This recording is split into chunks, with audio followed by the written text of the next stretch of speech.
there are other parts of the country where people are given far more room to explore their obsessions.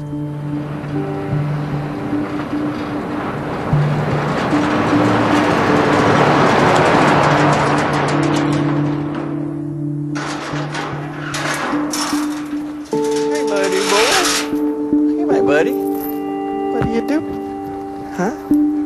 What's going on? Karl Mitchell has lived here in Nevada for 20 years and regularly takes his Bengal tiger Rashid to the dry lake bed. Karl appears to have no fear.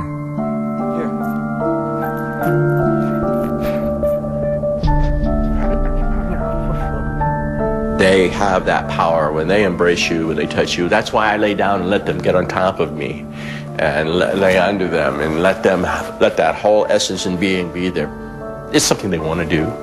It gives them the chance to be a predator and to be the top. But I just feel their power, and I don't feel afraid, and I don't feel like I got to get away or nothing like that. It's just a very cool feeling. Hey, don't bite my foot. Even though my appearance is that I'm very relaxed, I know that they are tigers. And I know that if I do not maintain some semblance of control, that their predatory drive will overtake at some point in time. Oh, my shoulder. Karl seems to be aware of the risks of living with big cats. And yet, for his own deeply felt reasons, it's a risk he's willing to take. I play with you because you're a tiger. Karl Mitchell's journey towards living with tigers began like that of Antoine Yates in the 1970s. It was a time of turmoil in the United States, and Karl was in the heart of it, campaigning for the rights of Vietnam veterans. Karl himself had served as a Marine, and, as a veteran, he took part in sit-ins and demonstrations with the campaigner Ron Kovic. I went with Kovic and all the guys, and we went to D.C., and I got thrown off the steps of the Capitol building, the Supreme Court. They threw us out of the Washington Monument, which we took a flag and put it in there. Sammy Davis Jr. and Marlon Brando paid our bail when we got arrested and beaten up by the authorities for demonstrating. And the rallying cry was, come on, we're going to go do another sit-in. And that was the divining moment when I just said, I don't need any more of your government stuff. Leave me alone. And I went away.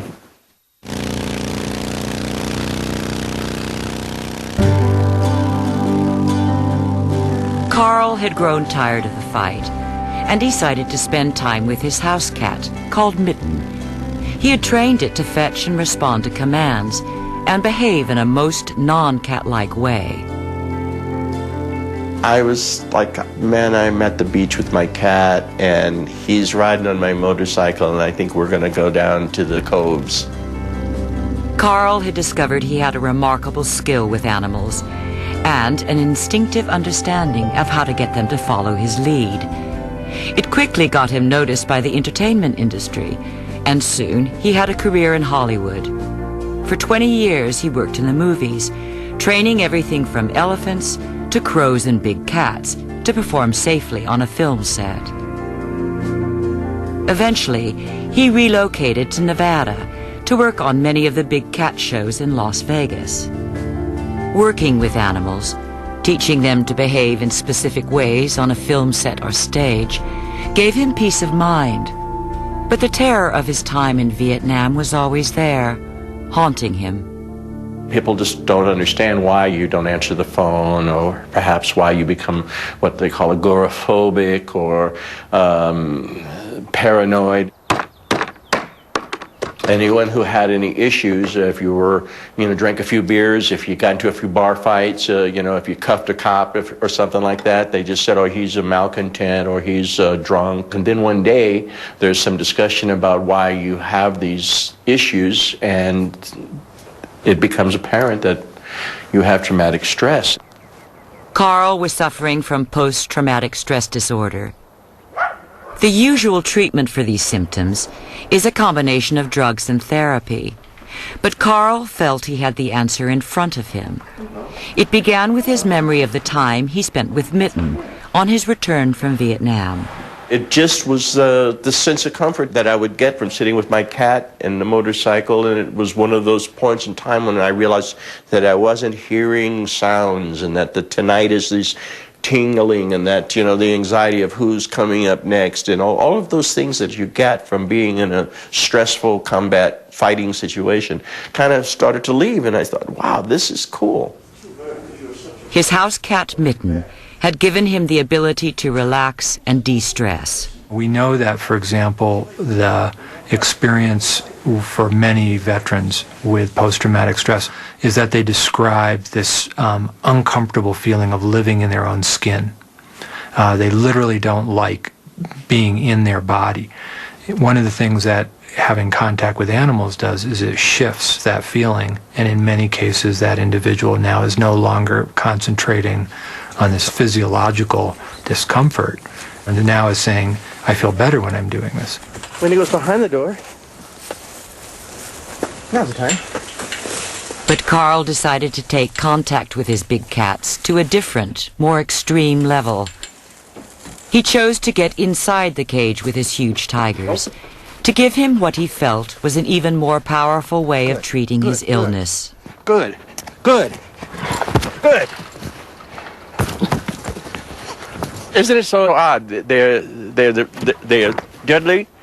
They can provide, you know, a good bite or a good, but they keep me going. They make it happen for me all the way down.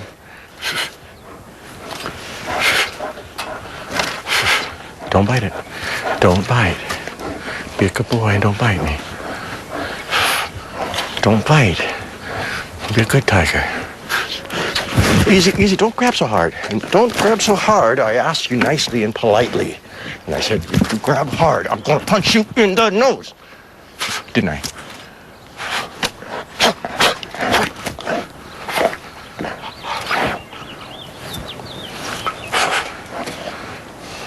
So did you see how he pulls back and he turns? He says, okay, I'm not going to bother you anymore with that. In combat, his life could have been taken from him at any moment. But ironically, spending time with his big cats gives him a sense of control over life-threatening danger. I would say it's like, it is a dream place that I can go. In reality, I can be in a dangerous place that most people would have fear, and I don't have that. If God decides it's just time to take it, it's just time to take it. You know? Otherwise, he's going to give you an ability to get out of it. I don't think that there's any need. I'm spiritually prepared. It's not uncommon to find somebody who really is very knowledgeable about that particular animal, and in many cases then can live with it for long periods of time with largely no problems.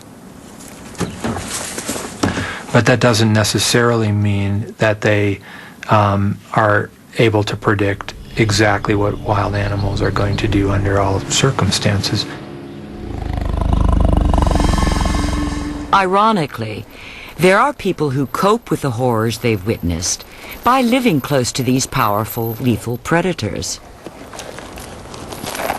One of the most compelling possibilities is that wild animals create this unique level of a peak experience, that it's a special relationship above and beyond almost anything else we have in our normal lives. So you'd have to be, very special, uniquely suited, to be chosen by that animal in many cases, is, I think, the way they might think about that. He loves me like a tiger loves another tiger. I love him like a tiger. And I also love him like a human being, like he's a son. He's a good boy. But I know he's a tiger, and I know that if he's allowed to be a tiger, he'll be a tiger. There's no question to that, and I'm not living under any illusion of that. I personally, I'm in this cage with this tiger. He gives me solace. He gives me peace of mind. This is nothing that anybody can take from me. This is so... I'm just trying not to cry because I don't want to get too emotional in here, because they understand it. You see it. He's relaxed. He absolutely knows that I'm upset. He understood that my emotion and my spirit is kind of down. And so he's relaxed. He put his feet down, his posture down, to let me know that he's not going to challenge me or threaten me in any way. And it's kind of like empathy.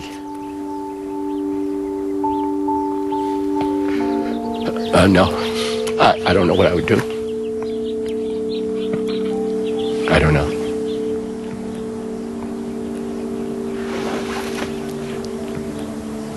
They're my whole life. For men like Antoine Yates and Karl Mitchell, these creatures satisfy a deep-seated need.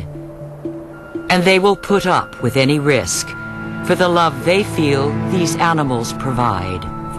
God has blessed me with you, baby. I'd give my life for you.